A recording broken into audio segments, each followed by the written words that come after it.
Hello everyone. So আজি আমি নতুন এটা ক্লাস স্টাৰ্ট কৰিম ক্লাস 10 ৰ লাইট একচুয়ালি চ্যাপ্টাৰটোৰ নাম লাইট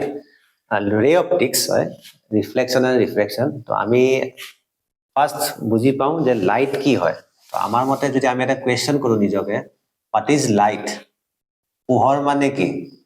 হোৱাট ইজ লাইট তো আমি লাইট বুলি ক'লে জেনাৰেলি এটা বস্তুৱে বুজি পাওঁ লাইট বুলি ক'লে light is a form of energy light eta শক্তিৰ ৰূপ হয় অসমীয়াত ক'লে লাইট এটা বা পোহৰ এটা শক্তিৰ ৰূপ হয় এইটো লাইট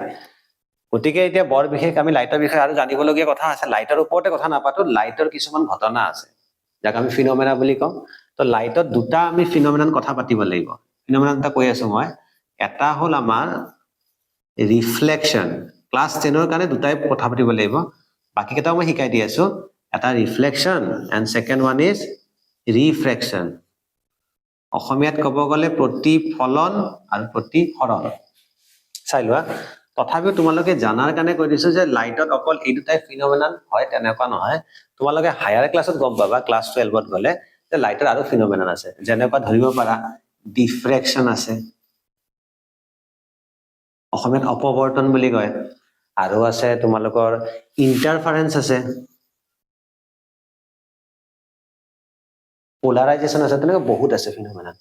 আমি বেসিক্যালি ক্লাস 10 ৰ কাৰণে এই দুটা ভালকে পঢ়িব লাগিব যে ৰিফ্লেকশন কি হয় ৰিফ্ৰেকশন কি হয় তাৰে লগত আৰু এটা তোমালোকক মই চেপ্টাৰৰ আৰম্ভণিতে এটা কথা কৈ দি আছো যে ৰিফ্লেকশন আৰু ৰিফ্ৰেকশন তোমালোকে যেতিয়া বুজিবা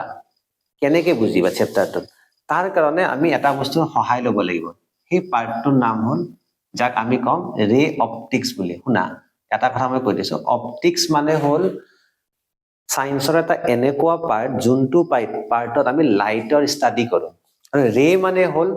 কিছুমান ষ্ট্ৰেইট লাইন গতিকে সেই পাৰ্টটোৰ নাম হ'ল ৰে অপটিক্স তে ৰে অপটিক্সে আছে নে আৰু কিবা বেলেগ ষ্টাডি কৰা বস্তু আছে একচুয়ালি আছে তোমালোকে 12 ত গম পাবা 11 12 ত পঢ়িলে গম পাবা যে ওয়েভ অপটিক্সও আছে অকল ৰে অপটিক্সে নহয় গতিকে আমি এতিয়াৰ কাৰণে ক্লাস 10 ৰ কাৰণে ৰে অপটিক্স পঢ়িব লাগিব আকৌ আৰু এটা কথা জানিবলগীয়া কথা আছে তোমালোকে যদি ৰে অপটিক্স পঢ়িব লাগে তেতিয়ালে তোমালোকে জিওমেট্ৰি পঢ়িব লাগিব জিওমেট্ৰি মানে তোমালোকক কম্পাস লাগিব স্কেল লাগিব পেন্সিল লাগিব তো ৰে অপটিক্স পঢ়াৰ কাৰণে যেটো জিওমেট্ৰি হয় তাক কয় অপটিক্যাল জিওমেট্ৰি শব্দবিলাক শিকাছোন আগত ফাৰ্ষ্টত টাৰ্ম বিলাক জানি লোৱা অপটিক্যাল জিওমেট্ৰি বুলি কয় গতিকে আমাৰ কাৰণে এই গোটেইখিনি বস্তু যদি আমি ভালকে জানিব লাগে তো আমাৰ কাৰণে দুটা বস্তু লাগিব এটা হ'ল জিওমেট্ৰি কাৰণে তোমালোকক লাগিব কি হয় মানে ভ্যাৰাইটিজ টাইপ অফ ড্ৰয়িংস ডায়াগ্ৰাম বিলাক লাগিব তোমালোকক আৰু লগতে প্লাস ইয়াৰে কিছুমান ক্যালকুলেশনস আছে ক্যালকুলেশনস বিলাক কাৰণে তোমালোকক কি লাগিব জানানে কিছুমান ফৰ্মুলা জানিব লাগিব মানে এইটো হ'ল আমাৰ ক্লাস 10 ৰ ফিজিক্সৰ ফাৰ্স্ট চেপ্টাৰ গতিকে এইটো চেপ্টাৰ বহুত ইন্টাৰেস্টিং হয় ইয়াতে তোমালোকে ছবিও আঁকিব পাৰিবা লগতে ক্যালকুলেশন কৰিবলৈ ফৰ্মুলা পাবা মানে মেথছো পাবা নিউমেৰিকেলছো পাবা মানে ফৰ্মুলা আছে গতিকে ফিজিক্সৰ চেপ্টাৰছ বিলাক এনেকুৱাই হয় জেনাৰেলি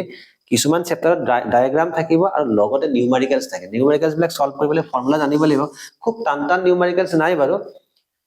আমি এনেকৈ চেপ্টাৰটো ষ্টাৰ্ট কৰিব লাগিব